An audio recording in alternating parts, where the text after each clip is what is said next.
There's a subset of people on YouTube that dislike MrBeast. Not Jimmy Donaldson, the person behind MrBeast, but rather MrBeast the channel and the content that it creates. They believe that peep the dog in the background, they believe that it is too fast and it raises the bar too much for YouTubers and people who might be trying to enter the platform. And they also believe that it makes it much more about money than it makes it about genuine connections and kind of the parasocial relationship of YouTube in the past. The argument is that the art of YouTube is lost in favor of seeing how much money you can spend on a video in order to make it as big as possible, with the new standard being $3 to $5 million per video, which is about what MrBeast is spending on each one of his productions. Now, this is colloquially known as the MrBeastification of YouTube, and it's not necessarily a new idea. It's just popping up again recently because of how big Jacksepticeye is and then how big MrBeast is. But if you type in the MrBeastification of YouTube into YouTube, then you get a lot of videos from the past. 1 year ago, Pinely, the MrBeastification of YouTube. 1 month ago, Pinely, the MrBeastification of Ben Shapiro. 8 months ago, MrBeast and the Cult of Money. Maybe Pinely needs to find some new material, but in any instance, lots of other people have talked about this, the MrBeast effect, and it's been brought up on shows like the Colin and Samir show. Asher has talked about it several times as well.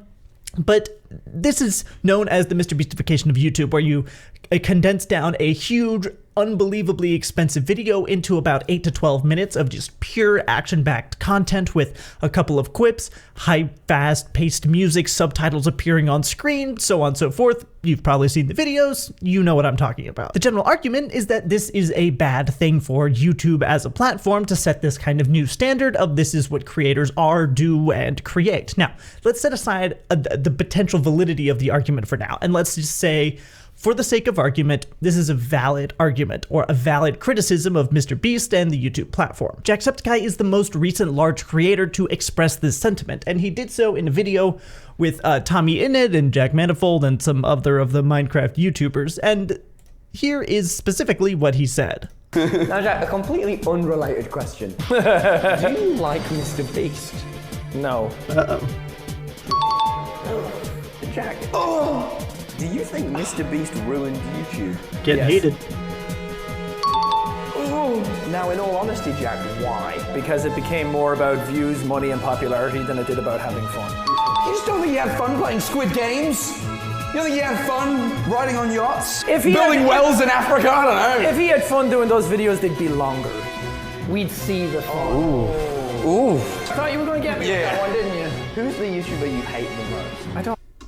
Anyway, so that's the general sentiment of the video. He doesn't like MrBeast because it's about, quote, money and popularity more than it is about having fun. And his evidence for that specifically is that if he was having fun in videos, the videos would be longer. Whereas right now, they're just 8 to 12 minutes of absolutely crunched, action-packed, dialed up to 11. And that time frame and the scale of things and the time frame and how short it is causing a loss of authenticity. And by pure coincidence, the skit YouTuber Daniel Thrasher put out a video just yesterday about authenticity, and I think he has some very interesting and relevant things to say in this discussion specifically. So we're just going to give it a quick listen. It's only about a minute, but I've turned it up to 1.5 speed because he talks really slowly. Me and you, right? Like, I don't want to edit this video. I'm not going to edit this video in terms of sheer, cutting it down. In the industry, we call it like trimming the fat, as you would like a steak, to make a video much more economical, right? Like the stuff that's left behind is just pure, perfection. And that's basically the entirety of MrBeast's platform. Is you take some huge video, you film hundreds or thousands or tens of thousands of hours worth of footage, and then you cut it down, trim the fat, all the way down to a very specific 8 minutes of dialed up to 11, the pure perfection in the videos. That is the objective, that's what he's going for.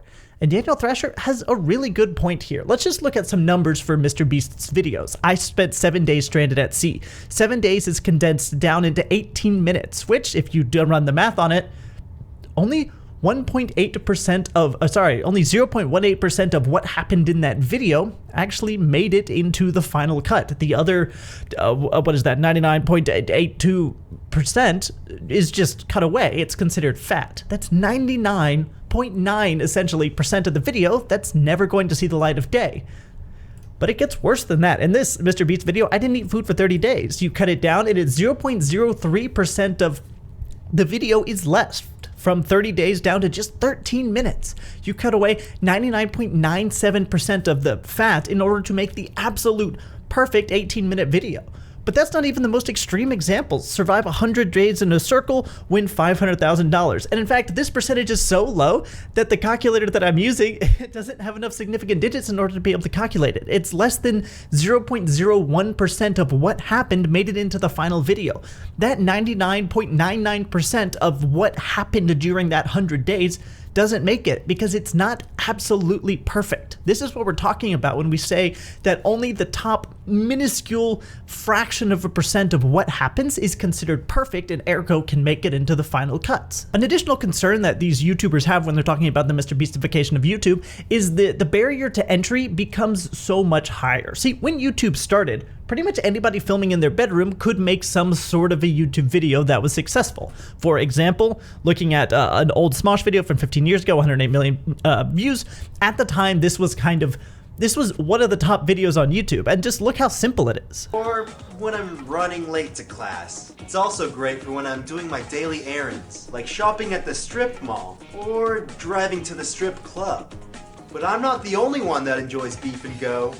Here's Barack Obama, ready to wolf down some beef and go at a presidential debate. Stupid. It's so stupid. It's so silly. But everything they did there, they filmed in his Smosh at Anthony Padilla's room, or like out and about in his neighborhood, or probably at the local Goodwill. This is essentially a video that anyone could make. You could take this video and recreate it probably over the course of 2 or 3 hours. That's what YouTube was. It was just people in their bedrooms making videos and having a good time doing it. And now, with the rise of MrBeast and that style of content, a lot of people have to raise the bar in order to be able to make competitive videos that people want to click on. And for those of you that don't believe me or think I'm incorrect, let's take a look at something a little bit different and unrelated to YouTube to see this kind of the top percent of people, but pulls the average up and increases the barrier to entry. And in order to look at that, the first thing we're going to do is look at the Olympics. If you take a look at an old routine, let's just look at the left side. She runs down the thing, springs off of it, little spring action. 1950s, everyone was overjoyed with that. But then if you back it up just a little bit more, we're going to look at the right side. This is Simone Biles, one of the greatest. Look how different that is. That is unbelievably and exponentially more difficult. Watch them both at the same time this time. Look at how much more unbelievably impressive it is what's happening on the right side that's opposed to what's happening on the left side. It's because people got better and better and better. It started pushing themselves more and more and more. So as the absolute top percent of gymnastics people got better and increased the bar, the average you had to be in order to enter gymnastics raised up as well. If you did the routine that we just saw on the left and then tried to make it into the Olympics, you would be laughed off stage. There's no world in which that can be done anymore. And that was the top at the time. So when the top gets better and better, how good you have to be on average in order to make it into the Olympics, or how good an average Olympic athlete is, has to go up as well. Something that might appeal a bit more to the audience that's watching this video, let's take a look at Mario speedruns. See, in 2005, the best speed run for Mario was about 5 minutes and 14 seconds. But now it's down to like 4:58. It's become better and better and better as time goes on and people get better and better and better. The absolute top speed run, which is this is the world record, continues to increase and increase and increase. And for those of you saying, oh, well, that's just the top, but the average isn't that different. The average is very different now. If you had the world record speed run of 5 minutes and 14 seconds in 2005, if you did that today, you're barely in the top 1,000 as the absolute top pinnacle 0.001% of Mario speedrunners has gotten better and pushed everyone else up. Everyone else has to adapt in order to maintain being an average speedrunner. This is now no longer an impressive score. If you're 514, you're around here somewhere, around the 750. Nobody knows who any of these speedrunners are because none of them are even relevant anymore. The standard, the absolute peak standard before of 5 minutes and 14 seconds is now kind of meh. It's because the top went up, and so the average, in order to be notable, also went up as well. Now, as with every argument for anything in the world, there are at least two sides. And in this instance, one side was Jacksepticeye expressing his disappointment and annoyance that YouTube has kind of changed around this new style of content, forwarded by MrBeast primarily. But on the other side, is MrBeast himself. So MrBeast responded to this himself and said, so I, quote, ruined YouTube because I didn't buy a mansion and sports cars and instead reinvested my money into making content focused on doing good and inspiring kids to help people? Question mark. I didn't read that like a question, but it was. If he had fun making videos, the videos would be longer. What does that even mean, LOL? You think I'd give up every hour of my life for 14 years if I didn't have fun? This clip is insanely disrespectful in my opinion, and obviously there is so much I could say about his content, referring to Jacksepticeye, but I'll just take the punches and be the bigger man. Sigh. And Jimmy does kind of have a point here. What Jacksepticeye is saying is that if he were in MrBeast's shoes, he would, one, do things differently, and two, if he did them exactly as MrBeast did, then he wouldn't be having fun. The issue is that Jacksepticeye and MrBeast are two very different people, and what each of them finds fun is different. Jack assumes that because Jack, would not have fun doing what Jimmy is doing, that Jimmy must also not be having fun. But that's kind of a bad argument to make in any instance, because if you think about friends you have that enjoy running, if I were in the shoes of someone that was running, I would not be having a good time. But I'm not going to say that because I wouldn't be having a good time, that they must also not be having a good time, because given a switching of places, I wouldn't have a good time. That's a terrible argument. Nobody does that. But I think what happened here is that Jack really just worded a sentiment poorly because he wasn't prepared for the question, and so he didn't have top of mind the things that he meant to express in the video. The old model of YouTube was you basically make stuff and upload it, and it's simple stuff that anyone can make and upload. And the new model of YouTube is basically huge production companies coming in and creating essentially professional or streamer or cable television level shows and productions on YouTube. And Jacksepticeye doesn't like that because it feels cheap and inauthentic to him. I think Jacksepticeye has this belief that big platforms like cable television, HBO, and streaming platforms like Netflix and Disney Plus, that's where the huge production companies and all the big bucks go. And YouTube is for the little guy who's just making videos out of his room and doesn't really have any kind of a budget. But the fact that YouTube is now also becoming a huge platform for huge productions in the tens of millions of dollars range, like MrBeast is creating, that rubs him the wrong way. Now, we'll get more nuanced in the argument later, but first, what I want to do is I want to talk about some of the replies, some of the more upvoted and liked replies on Twitter, not X, but Twitter. And the first one comes from Quentin Reviews. The most annoying thing about MrBeast is that you can't even have a benign criticism of him without people coming down on you. You can't even be like, I find his content annoying, so I don't watch it. People react like you've committed actual blasphemy. The issue with that comment is that that's not what Jacksepticeye said. It very much may have been what he meant. In fact, I do legitimately think it was what he meant, and he just phrased it poorly because he didn't have a chance to write down his thoughts on the subject. That's absolutely fine. Not even I freeball all of my videos, as you can see right here. These are all of my notes for this one specifically. But what he said was that he does not like MrBeast, and because for the specific reason of he's not having fun, and he makes it all about money and popularity. He did not say, I find his content annoying, so I don't watch it. He said he doesn't like the content and that it's basically wrong and bad for the platform. So I don't think that this is a correct response from Quentin Reviews, because it's not authentic to what Jack actually said in the video. Looking at the other end, we've got this response from Emp Lemon, who says, the guy on the left legitimately believes that the guy on the right ruined YouTube. And then he's got the guy on the left, which is Jacksepticeye, and then he's got some thumbnails, and then he's got the guy on the right, which is MrBeast Gaming, and then he's got some thumbnails as well. Excuse me. But this one kind of rubbed me the wrong way as well, because this is just cherry picking 3 random videos from different points in time that Jacksepticeye made, and then 3 random videos from different points in time that MrBeast Gaming made. He's not even comparing apples to apples. He's picking different fruit from different orchards entirely. If you cherry pick pretty much anything with enough data, you can make comparisons that make one side look bizarre or incorrect or hypocritical, which is what he's attempting to do. This is a very bad faith argument where he finds the worst of Jacksepticeye and compares it to the best of MrBeast, and then says, oh look, this guy is just as bad as this guy, he's a hypocrite.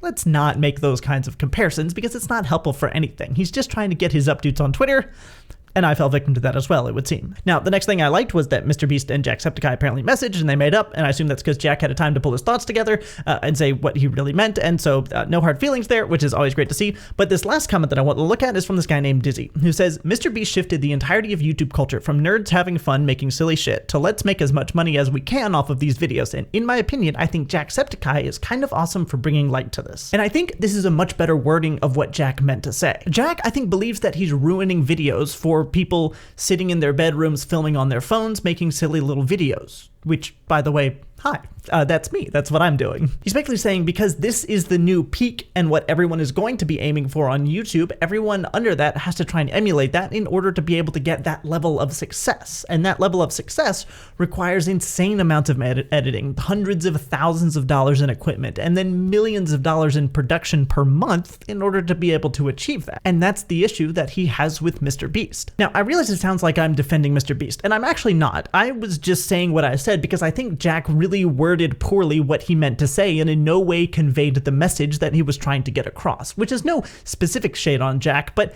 probably he should have been a little more on top of this because there's no world in which two huge creators with one saying something bad about the other isn't going to blow up on a very drama-fueled platform like Twitter. In reality, I kind of agree with Jacksepticeye on this. See, the specific type of video I like are long video essays, such as this one from my good friend Greg Cubed, who made an 1 and 7 minute video about Fall Out Boy and how they rose to popularity and then crashed and burned with their Mania album and then rose back to popularity as they kind of made a return to form. And I absolutely love this video. An 1 and 7 minutes, I made some food, sat down with a comfortable blankie and a cup of coffee, and I watched this whole thing through in one sitting. In fact, one of my favorite videos of all time is this Doctor Who video. Doctor Who, The Fall of Doctor Who by Jacksepticeye. 5 hours and 14 minutes. I think I watched it in 2 sessions because even 5 hours is a bit much for me.